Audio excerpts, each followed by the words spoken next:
Hey sports fans, Coach Nick here, and this video is brought to you by the online BBallBreakdown membership. Click the first link in the description below to learn more and join. Good. When Los Angeles was hit with one of the biggest earthquakes it had felt in the past 20 years, no one could have predicted how big the aftershock would be. No, it wasn't felt by the earth shaking gently back and forth. It was the violent rattling of the NBA landscape being split open, the molten magma of Kawhi Leonard and Paul George's complementary games spewing into the air, literally breaking teams apart and forcing everyone to come out of their homes, stand on their lawns, meet their neighbors for the first time, and marvel at how the Clippers just assembled one of the best duos the NBA has ever seen.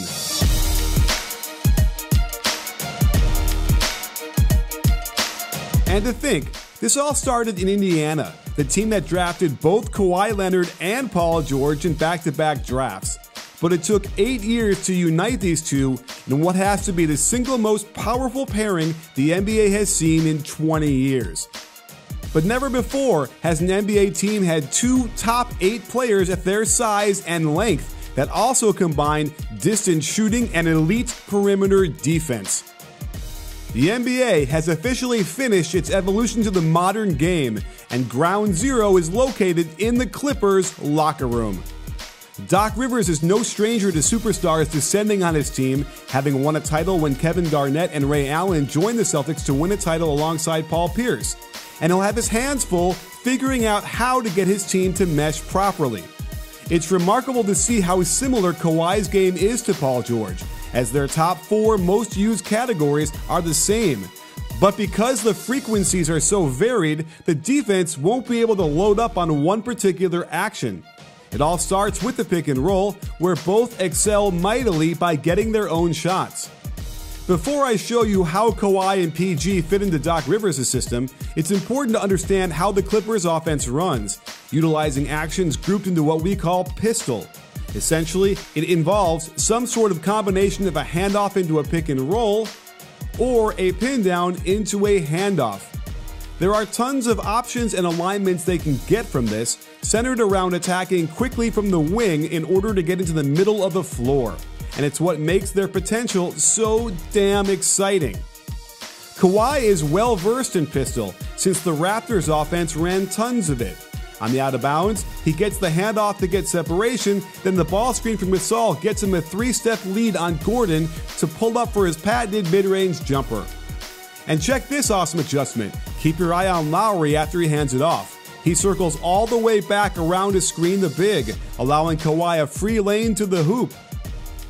And wouldn't you know it, Doc already runs this exact same set. After Lou hands it off, he back screens the big man. This collapses 4 defenders into the paint and allows for the skip. Then they find Lou out top, who expertly shot fakes, sidesteps, and gets the 3 to drop. The pistol is where Kawhi was able to set so many of his teammates up for buckets as well. Because of the side-to-side movement, it generates holes in the defense, like this easy drop-off to Surge for the floater.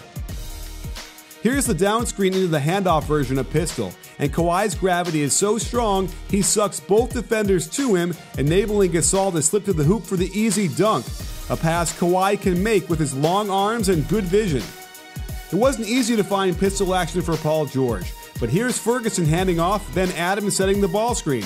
It wasn't a smoothly oiled machine on this one, but some evidence of PG's incredible shot making around the hoop. The timing of this one was way off, as George has to wait for Noel way too long to set the screen, but it shows you how well this action works anyway, as he detonates all over the rim. PG is more of a facilitator than Kawhi out of the pick and roll, and picture Kawhi Leonard handing off to Paul George before getting the ball screen from Montrezl Harrell. The defense will have to make a tough decision, and if they get sucked into George's orbit, you've got Kawhi spotting up in the corner with all sorts of options. It is truly remarkable how similar both these players attack out of the offense and how elite they are across the board. And I think it's going to be impossible for defenses to handle 2 big wings playing off each other out of the pick and roll.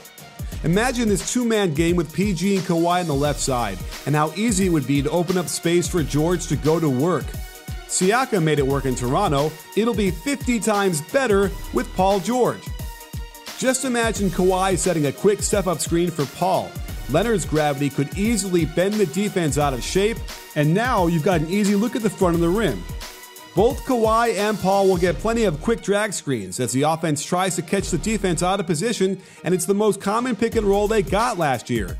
And check the tough step-back three ball. PG can match that shot with his nice step-back contested three, and it's going to be a challenge for Doc to balance out who brings the ball up, since I suspect a ton of their possessions will begin and end with this quick screening action into a bucket for these two. While the Clippers paid a heavy price to trade for Paul George, they were able to keep some very valuable players who will fit nicely. Lou Williams is the reigning sixth man and one of the clutchest go-to guys in the league. It's a fantastic problem for Doc Rivers to have three guys that have all proven capable of nailing big-time shots under lots of pressure. With PG and Kawhi, there's enough firepower, but now they can turn to Lou to run the pick and roll. He will surely drag defenders to him since he's so hard to stop, and imagine this is either George or Leonard getting the catch and attacking, then kicking out to the other one for a wide-open three ball like Gallinari got here. Here's pistol action for Lou with a double ball screen out top after the handoff. Imagine they screen with both Kawhi and Paul. Doc will be wise to get these three involved in as many actions as possible. You might be surprised to see how often Lou facilitated out of the pick and roll, and it's just a testament to how good he is and how concerned defenses are with his scoring ability. We'll get to Harrell in a moment, but his short rolls are going to scare the daylights out of the backline defense, opening up easy shots for their all-star forwards.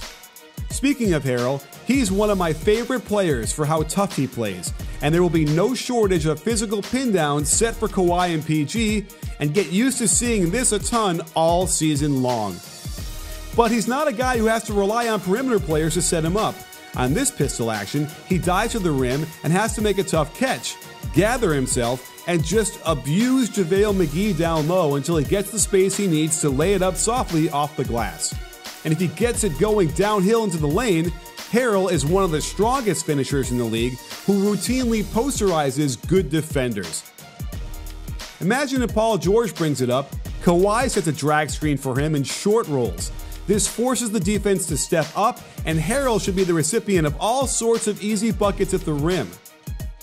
All this action doesn't work as well without some spacing, and my bold prediction is that Landry Shamet will become the first ever high-volume three-point shooter to break 50% in a season. With three guys so good at dribble penetration on the floor at the same time, the defense is going to have to rotate down when the ball gets to the middle, and it's just a question of finding Shamet in the corner and giving him an accurate pass. In this scenario, imagine Paul George setting Kawhi the inside ball screen. Watch how the center has to step up, and the weak side wing must sink and fill, opening up the easy kick to Shamet, who should get multiple shots like this each game. Not to mention, he doesn't always need someone to set him up. The dude can handle the ball and shoot off the dribble like a sniper. Patrick Beverley has proven himself an elite three-point shooter as well, mostly on the catch-and-shoot variety, which complements the other players beautifully and was a crucial signing for the Clippers in order to make this whole thing work. Now, if the offense being completely elite wasn't enough for the Clips, oh my god, it's their defense that'll be just as good. What you have in Kawhi Leonard is one of the elite wing defenders of all time, a guy who made Giannis pass the ball up just at the sight of the claw approaching him. Paul George is also one of the best perimeter defenders in the game today, capable of shutting down the best scorers in the game and having no problem being a two-way player. Then you have Patrick Beverley, who single-handedly took the Warriors out of their game plan during much of their first-round series, and is simply the most tenacious defender at his position, bar none. Montrezl Harrell has the same toughness on the defensive end as he does on the offensive side, and Shamet is also longer and more athletic than you think. He can make defensive plays and will be very valuable as an energy guy who can tag team with Beverley to mercilessly chase the Currys and Lillards around the floor. All it's going to take is to fill out the roster with a veteran or two, and they'll have to be considered the favorites for the West, which has got to be a problem for their Staples Center neighbors. as LeBron and Anthony Davis thought Kawhi was going to be their teammate. And with one fell swoop, the Clippers have completely taken away their thunder, their Kawhi, and possibly their title.